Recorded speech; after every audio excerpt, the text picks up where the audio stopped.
Saudações alunos, eu sou o professor Alberto Veras e a nossa aula de hoje tem como objeto de estudo o tópico da demarcação urbanística, matéria disciplinada na Lei 13.465. Imagine então o seguinte cenário: um bairro popular de uma grande cidade que nasceu da reunião de diversas pessoas que não possuem o título daquela propriedade. Possivelmente, há problemas de infraestrutura e saneamento. Esse é um exemplo de núcleo urbano e é a existência dele que dá início à demarcação urbanística, procedimento utilizado pelo poder público municipal para identificar os imóveis abrangidos pelo núcleo urbano informal. Assim, a demarcação será feita pelo município com o auxílio de demais interessados do setor privado, como organizações sociais, para identificar imóveis em que haja, na prática, alguma forma de ocupação passível de ser alvo de reurb. Essa identificação é feita com base no levantamento da situação da área e na caracterização do núcleo urbano informal a ser regularizado. Com a identificação desses imóveis, os proprietários formais dos bens são notificados acerca da admissibilidade de reurb sobre eles. A ideia aqui é obter a anuência dos proprietários para efetivar o registro desse fato na matrícula imobiliária e posterior execução da reurb.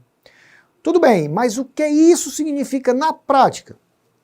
Significa que o município poderá, após identificar os núcleos urbanos informais presentes em seu território, intimar os proprietários formais, ou seja, aqueles que já não exercem a posse do imóvel, e regularizar com a anuência daqueles a situação irregular. Nessa situação, não haverá necessidade de qualquer ação judicial. O procedimento deve ser instruído com documentos relacionados à área a ser regularizada e tem início com a notificação dos interessados, que são os moradores. Os moradores podem ser notificados pessoalmente, por via postal ou então por edital. A ausência de manifestação dos moradores será compreendida como concordância com a demarcação urbanística. Ou seja, a lei prevê as consequências da ausência de manifestação. É importante pontuar que é possível impugnar a demarcação, podendo, neste caso, ser adotado o procedimento extrajudicial de composição de conflitos. Se houver impugnação de parcela da área, o procedimento prossegue em relação ao restante. E se não houver impugnação? Nessa hipótese, o auto de demarcação urbanística será encaminhado ao registro de imóveis e averbado nas matrículas por ele alcançadas. O mesmo raciocínio vale se for superada a oposição ao procedimento. A fase final da demarcação é sua averbação, que é o seu registro no cartório.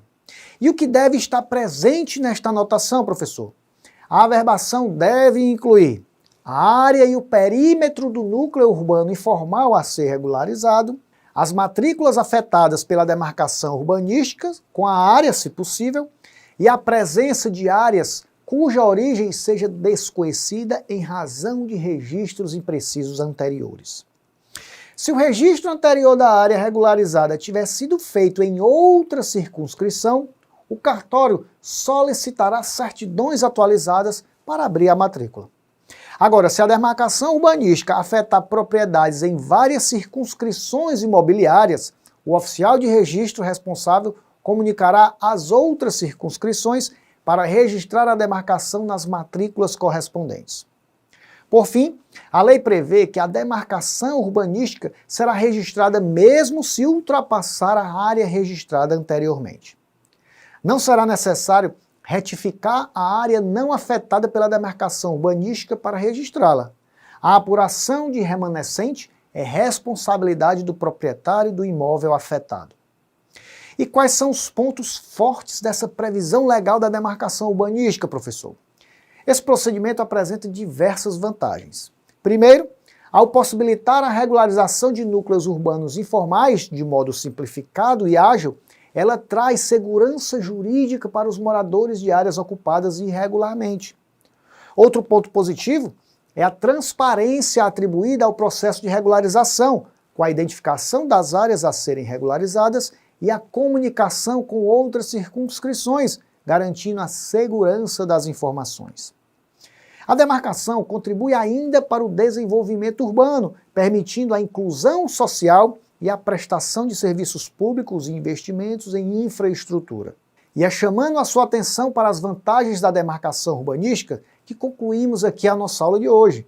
Não deixe então de aprofundar os seus estudos com o conteúdo do seu material de apoio disponibilizado em sua área do aluno, que corresponde à segunda parte desta aula.